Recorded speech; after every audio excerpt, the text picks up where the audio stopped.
unang balita sa umagang ito. Actor-Director Ricky Rivero, stable na ang kondisyon matapos pagsasaksakin sa loob ng kanyang apartment kahapon. Suspect sa pananaksak, nakatakda ng sampahan ng kaso ngayong araw. Mga minimum wage earners sa Central Luzon, makakatanggap ng dagdag na 14 pesos na cost of living allowance kada araw. Panibagong round ng dagdag presyo sa mga produktong petrolyo, pinatupad ng mga oil company. Panawagan ni Albay Governor Joey Salceda na i-boycott ang Chinese products. Bilang ganti sa pagsisiga-siga ng China sa Spratly Islands, hindi pinaboran ng Malacanang. Christchurch sa New Zealand, muling niyanig na magkakasunod na lindol, 10 ang sugatan. At Jennifer Lopez, Nicole Scherzinger at Neo, nag-perform sa isang charity concert sa London. Huwag pang huli, tutok na sa unang balita. Magandang umaga, narito na mga unang balita.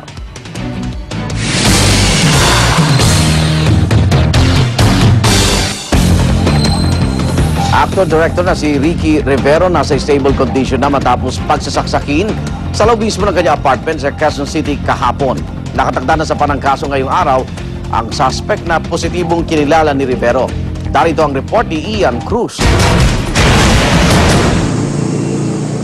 Sa loob ng apartment unit na ito sa Barangay Pinyahan, Quezon City, nangyaring pananaksak sa aktor-director na si Ricky Rivero. Isang kapitbahay ang nagsabi, natutulog raw siya ng magising sa paghingi ng tulong ni Rivero. 17 tama ng saksak ang inabot ni Rivero. Nagising na lang po ako nung sumisigaw si Direk ng tulungan niyo ako, marami akong saksak. Bakas pa ang mapatak ng dugo ni Rivero sa hallway sa ikalawang palapag ng apartment hanggang sa hagdan pababa. Nagawa pang imaneho ni Rivero ang kanyang sasakyan patungo sa kalapit na heart center. Ayon sa mga gwardya, mag-isang dumating ang biktima at dumiretso sa emergency room. Agad ding naresto ang suspect na si Hans Ivan Ruiz, 22 anyos. Inabutan pa siya ng mga taga-barangay at pulis na palabas ng apartment ni Rivero. Bitbit ang bread knife na sinasabing ginamit sa pananaksak. Nung nasa barangay na, sinabi daw, meron pa naglo-load dito? Sabi daw, ay wala pa kasi maaga pa. Nung nakita daw ng barangay tanod, meron siyang inilagay sa fire truck na kutsilyo. Doon nakita na hawak-hawak niya yung kutsilyo pinangsaksak kay Ricky. Na-recover ni suspect ang bag ni Rivero na naglalaman ng isang laptop at cellphone. Pero git ng suspect, wala raw siyang alam sa krimen. Hindi ko po talaga alam yung nangyari. Kahit siya direct po, siya po yung tanongin niya, ginising niya pa po ako. Sabi niya po sa akin, wag mo akong saksakin, wag mo akong saksakin. Sabi niya po sa akin. Iba naman na nakalap na impormasyon ng mga pulis. Nagkaroon daw ng mainitang pagtatalo ang dalawa. Nagising siya, nagsaksak siya, kaya nakatakbo siya sa CR. Paglabas niya, maya-maya, sinakal sa ulit ng tuwalya at tinangan nga na nagiging ng pera dahil may sakit yung tatay. Kasong frustrated murder at robbery ang kakaharapin ni Ruiz. Ayon sa kanya, sa Facebook lang daw sila nagkakilala ni Rivero ilang buwan ang nakakaraan. Batay sa account ng suspect, siya'y taga May Kawayan, Bulacan. Makikita rin sa listahan ng kanyang mga kaibigan ang actor-director. Nagkita raw uli sila ni Rivero at nakitulog siya sa apartment nito. Kailan ka pa nagpupunta doon? Halos 5 buwan na po.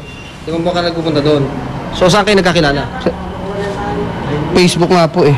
Facebook lang. Tapos nag-text kayo? Opo. Ayon sa investigador, stable naman daw ang kondisyon ni Rivero nang kanila itong bisitahin. Mabuti na lang daw at ilan lang ang malalim na saksak na inabot ni Rivero. Malalim isa sa chest niya at sa abdomen. Pero iba hindi masyado. 17 pero sa iba't ibang part ng katawan niya. Tama. Aside sa katawan, sir, meron bang... Meron dito. Sa braso, meron din. Kasi bumapalag siya. Para sa unang balita, Ian Cruz reporting. Matapos ang nangyaring pananaksak kay Ricky Rivero, nagpaalala ang ilang security expert na maging maingat sa mga taong nakikilala sa mga social networking site. Narito ang report.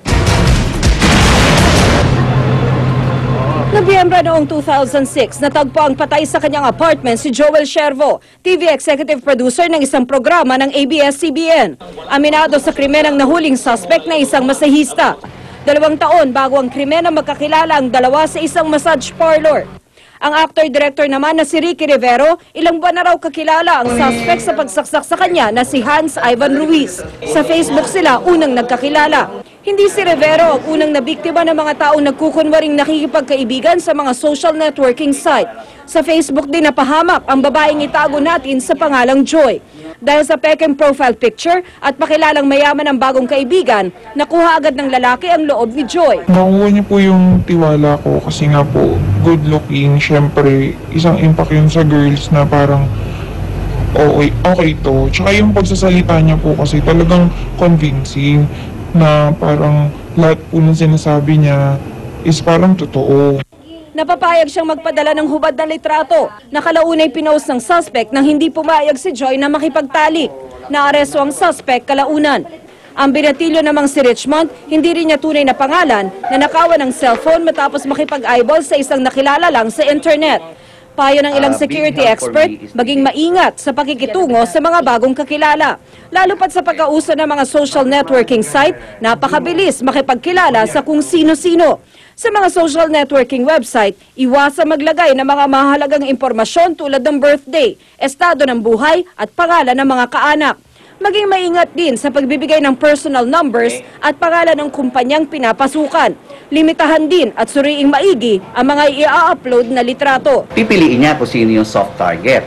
Sino ba yung lumalabas? Or ito, outgoing to. Nakikita sa mga pictures, she's always in the bar, she's always going out with people.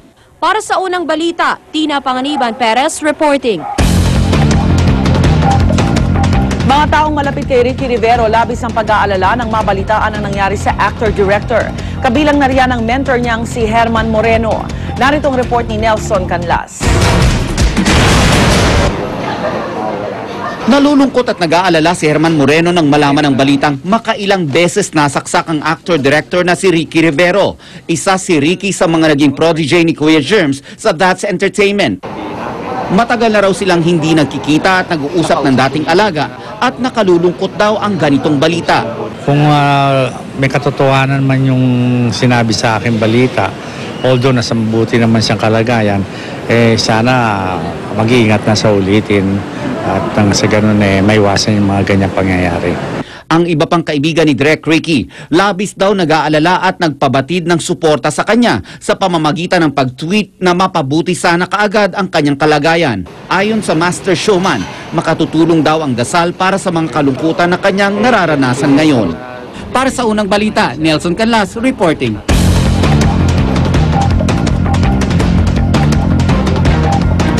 Para sa update sa investigasyon sa pananaksak kay Ricky Rivero, makakausap natin ang Chief Investigator ng QCPD Station 10 na si Police Senior Inspector Romulo Terrado. Si Inspector Terrado, good morning po. Hello, magandang umaga po. Personal Hello. po, yes, good morning po.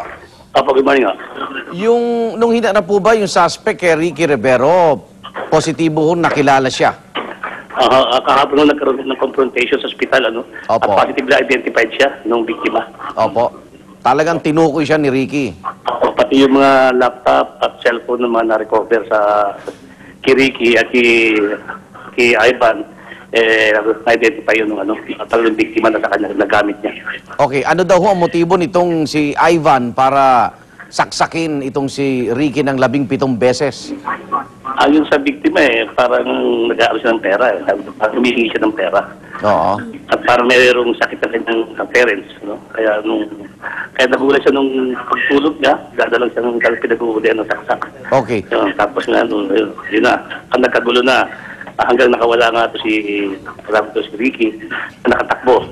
At na-attempo na naman itong suspect na nakita ng mga barangay, okay. Police. Ito bang si... At nahuli. Inspector, ito bang si Ivan stay in dun sa apartment itong si Ricky? Tuloy, nagkita lang sila nung last night. Di ba nagkita sila dyan malapit in